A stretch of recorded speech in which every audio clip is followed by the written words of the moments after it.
What's up, you guys? Welcome back to my YouTube channel. It's your girl Mtakwana Muteki, aka Liyah Millionaire, and welcome back. So I know I had promised you that PK would be around for this week's episode, but unfortunately he was not able to make it. But that's not a train smash, because in honor of Women's Month, I decided to do a video on something that many females, many women, including myself, are guilty of doing, which is comparing ourselves. Oh Lord, we need help, because whether it's comparing our body sizes, our careers, our children, our family, our hair, our clothes, our successes, it's a serious problem. So stick around and hear what I have to say about it. If you're new to this channel, remember to subscribe, like, and share this video in order to become part of the Liyah Millionaire family. So first of all, comparison is a cancer, because it just comes and sucks the life out of you. Once you start, you won't stop. And once you allow your life to be dictated by constantly comparing yourself to other women, you will never be happy, because there'll always be someone who's more prettier than you, more successful than you, has more beautiful hair than you, has traveled the world more than you, is more exposed, more knowledgeable, and we can't keep up. So what comparison does is it leaves you feeling insecure, where you don't have self-value and self-worth, because you're constantly feeling like someone is better than you. Someone walks into the room looking all gorgeous and fine, and suddenly you feel like you are no longer beautiful. Insecurity brings all this negative energy into your life, where at work you cannot fully flourish, at school you cannot fully blossom, in your family you cannot really enjoy the amazing family that you have, because you're always comparing yourself to the next family. It brings this negative energy that steals and removes from you, removes self-value and self-confidence. Confidence is having an assurance of your abilities and your qualities. But self-value is an assurance of your unique self, of what you have to offer as a person, not because of what you can do, but just because of who you are. And unfortunately, insecurity turns you into a very bitter woman. You end up wanting to, expose other people's insecurity so that you can feel good about yourself. You become cynical. This is where gossip starts. This is where, trying to be better than other people comes from, because you are just insecure. Comparison also makes you focus on the other person rather than your own life. The only life that you can control is your life and not somebody else's life. But if you constantly compare yourself, the energy, the might, the strength that you're using is being focused on somebody else, and you're not able to use the same energy to work on your life and improve the areas in your life that you want to see better. Let me tell you something. Everyone projects their best on social media. Social media is not always true. Social media does not always portray the right picture. Let me ask you something. When you want to put a picture on Insta, don't you always have to, put a filter on it, edit it, put on your best clothes? You always want to project your best. When you're on holiday, when you're hanging with your friends, when you get into a restaurant, you're like, where's the nice lighting? When you go to a party, you're like, where's the nice spot for me to take a picture, for me to post on social media? So everyone is always trying to portray their best, and it's not always a realistic picture of what their life is all about. So when you constantly compare yourself to those models, on Instagram, to those beautiful, flawless skin, beautiful weave and whatnot, girl, you're gonna live a life of misery and insecurity, and that is not your portion. Comparison causes jealousy, and this goes hand in hand with insecurity. You're gonna end up losing amazing people, amazing friends and girls in your life, because you're constantly, jealous of their achievements. You're that kind of friend when someone comes and tells you, oh, I got this, I got a promotion, I got a new job, and you're always trying to turn it around and make it about yourself. Nobody wants to hang around a girl like that. Nobody wants to hang around a woman like that. We want people that will uplift us, that will celebrate our wins, that will be happy to see our progress. Comparison removes contentment and gratitude. Your life is supposed to be a life of gratitude. If you want more, be grateful for what you have. Don't constantly, reminisce and dwell on things that you do not have. This brings a life of discontentment.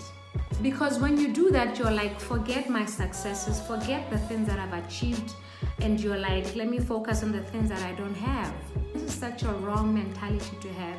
If you're not content, you are literally closing doors for more to come in your life, for abundance to come in your life. A thankful heart is a rich heart. Like I said, there will always be someone who's doing better than you. And I'm all for looking to other people to inspire us, other beautiful women that are making it, whether it's a beautiful girl who has an awesome bomb body, that could be your inspiration. Their business is thriving, you know, everything seems to be working out for them. And it's okay for you to have mentors, people that you look up to, women that inspire you. I mean, that's the whole point of growing, right? But it's so wrong for you to look at this person and they are hindering you from your progress. That is not the example that we want. The more you tell yourself that I don't have enough, the more it will become your reality. The more you tell yourself that I'm not beautiful, I'm not as sexy, I'm not as successful, I'm not as amazing as my friends or as that other woman on Instagram or on TV, the more it will become your reality. Most of the time, our eyes are only exposed to those women that seem to have more. But have you ever thought that there's always a woman that has it worse than you have? There's another woman who doesn't have the job that you have, who is not employed. There's another woman who is not married, who doesn't have a boyfriend. There's another woman who does not have children, but you have been blessed with children. There's another woman who just is down and out and depressed, and there's another woman who has all the money but they do not have joy. You will never be another person. You will never be another Beyonce. There's only one Beyonce, people of God. There's only one Michelle Obama.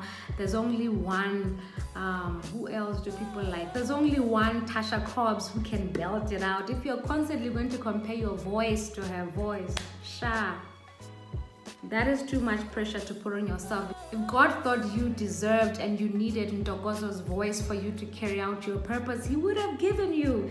He doesn't make no mistakes. If God thought you needed a slim, small waist and hips and a backside that goes all the way to TY, He would have given you that. But He did not, because how you look like, what you have, is aligned to a greater purpose and a greater picture about your life. Trust me, I know. I used to stress about, not being a B cup. I used to stress about, my girls not being there, with the same size as other girls, especially when I was in boarding school, because, at boarding school, we all get to see each other, how we look, etc. And there was a lot of pressure.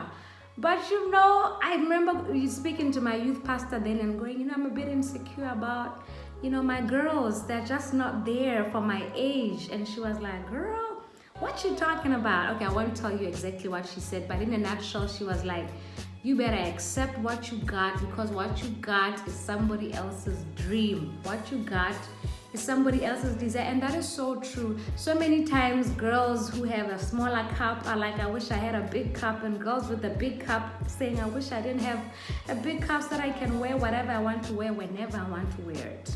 Thank you, Jesus. I got married and had babies, and they were able to help me to move from a negative cup to a whatever cup that I now have, which has brought me contentment, and I'm very happy about the cup that I have. Thank you very much.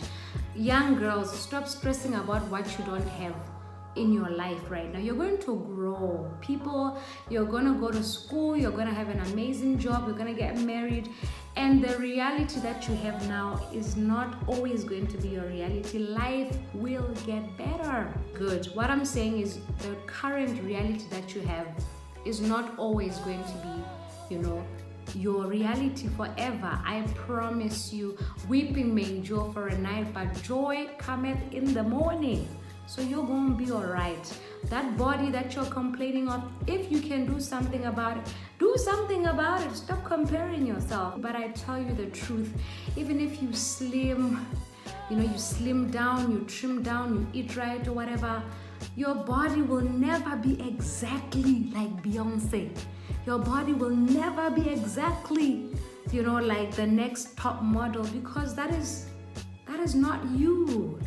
There's no other you out there. There's no other girl you know, with the same DNA that you have, the same features that you have, and that is just the uniqueness that you have about yourself. That is an amazing thing that God has done. One of my favorite Psalms, Psalm 139 says, you know, I am wonderfully and fearfully made. When God made you, sister girl, he took his time. He put the hips where they needed to be, the nyanyas where they needed to be. Trust me.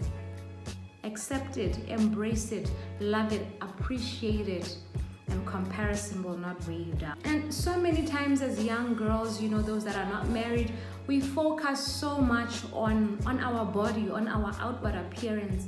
And let me tell you something, it may seem that that's all men care about, but there are some amazing, spiritually intelligent men that are not dumb, that actually want more than a body but want substance. So many a times we focus on this exterior, on this vessel that we just need anyway to carry out our assignments on the earth. But what matters is what is on the inside. What matters is the substance that you have.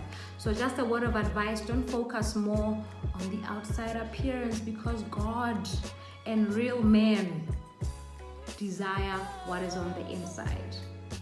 Okay, I've talked about what comparison does. Let me talk about how to overcome it very quickly. First of all, become aware of it. You know, get to a place where you're aware that, whoa, I'm constantly comparing myself to other girls or to other women. And then stop yourself. How do you stop yourself? You stop yourself by, you know, getting yourself grounded. And what I mean by that is there are practical ways that you could do it. For example, you could work on self-affirmation, work on your confessions, you know, study the Bible on who God truly says you are, on who you are. Well, I know it sounds funny. I want this thing, yeah, looking at yourself in the mirror and saying, I love me. I'm cute. Oh, I love my teeth. I love my smile. I love my skin. Lord, you are my God and the health of my countenance. Or whatever that you do. I know the world may make it seem like it's what they came up with, but confession has always been God's plan. It's God's idea, and I will talk more about that in another video.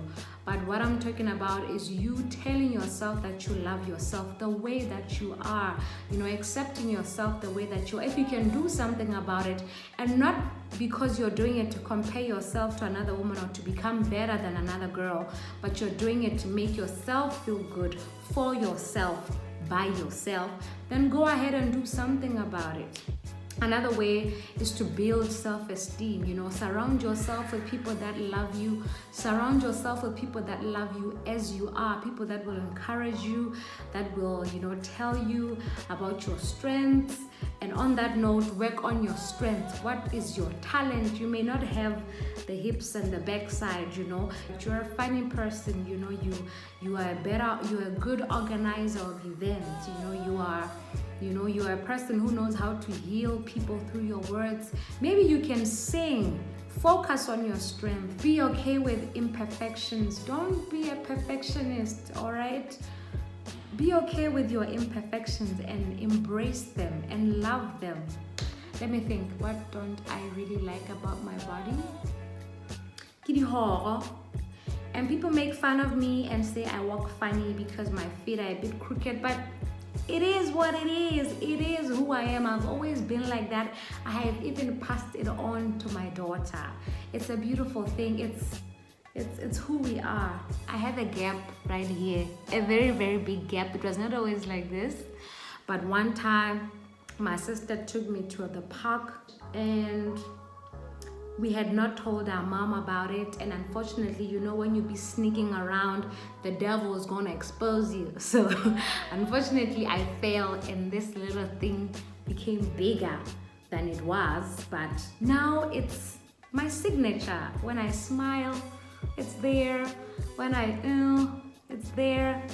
It is who I am, and there's nothing I can do about it, you know. I'm blessed in other areas. Sometimes I be complaining and be like, Lord, I can't wear certain things because they're just out there. But it is what it is, you know. Embrace it. Don't worry about perfections. Celebrate the small wins. That's another thing. When you do something and you excel at it, celebrate it. When you get that grade you've been looking to get, celebrate it. I mean, we always say, Lord, even if I can get 50%, 60%, because this course is so hard, you get it, and then you complain because you're comparing yourself to a friend who got 70%. But didn't you say, Lord, even if you gave me 50, 60, I'll still be content? See? Contentment. We need to be content. Be able to recognize, beauty in other people. If somebody walks in and their hair is gorgeous, acknowledge it. If you can, tell that other girl, you look bomb, girl, I like your hair. Build another sister, encourage another sister. It doesn't have to be about their physical bodies. It could be about their accomplishments, celebrate wins in your friends, in other women. Women, we need to celebrate each other. We need to stick by each other. There's so much that is against us already. And if we women are gonna fight with each other and gonna be against each other, the world will never be, our world will never be better. So we need to stick out for each other. We need to be there for each other. We need to celebrate each other's wins. If there's nothing that you don't, if there's nothing that you don't like about yourself, it's because you have not looked hard enough. God does not do bad things. What you trying to say? God does not create ugly things. So if you're not able to recognize even a teensy little thing that you like about yourself, you ain't looking hard enough. Try harder. Change your perspective. Many a times we're like, I want her body, I want her car, I want her gorgeous children, I want her anointed ministry. But have you ever thought to think about the cost of that person's success? Like, honestly, most of the time we want to have things, but we're not willing to sacrifice. We're not willing to pay the cost of having those things that those other women have. For example, Lord knows, I miss being a size 32. I really, really want to go back to being a size. Okay, I no longer want to be a size 32, but a size 34 would be nice. But Liyah, are you willing to pay the sacrifice? Not yet. Are you willing to be in the gym for 5 days a week, eating right? Are you willing to let go of the pizza, the ice cream? Okay, I'm getting hungry. Let's change the subject. But my point is, I'm not there yet where I can sacrifice the food and the exercise and get a personal trainer if I have to, in order for me to lose the weight that I want to lose. There are other people that you look at and you're like, Lord, they can preach fire. They preach until the devil's little brother is dead. But those people spend time in the presence of God. They fast, they pray, they study the word of God. What are you doing? Are you willing to pay the same sacrifice? So stop comparing things on the surface. Dig deeper. Another thing is there's always different paths in our lives. Someone was able to have a car at 16 because it was in line with their path. It was in line with their purpose. God only gave you a car at 21 because he knew that if he gave you a car at 16, matata faith. I'm just trying to say we are all different. We are all unique. Our DNA is different. The strengths that we have are different. Our paths, where we come from, our background, and it makes you who you are. And easier said than done, Liyah, I agree. I used to compare myself to other girls, when I was in high school, when I was in boarding school, like I said, and then I went to varsity, and I was still comparing myself to this other girl who had better grades than me, this girl who had a beautiful body than me, this girl who had this amazing boyfriend, And then I went into the workplace and I was constantly comparing myself to the girls and their careers. They seemed to be making more money than I was. And then I had babies and I'm like, she's a better mom. She's always there for her children. She's not as busy as I am. It doesn't stop. But you need to train your mind for it to stop. It will come, but remember, you cannot fight thoughts with thoughts. You fight thoughts with words. So when comparison comes, remember to fight it with words. Your affirmations, who you are. Remind yourself of your strength, of your uniqueness, and of your self-worth. My name is Ntakwana Motseki. Thank you so much for watching and following, liking and sharing this video. God bless you. Happy Women's Month.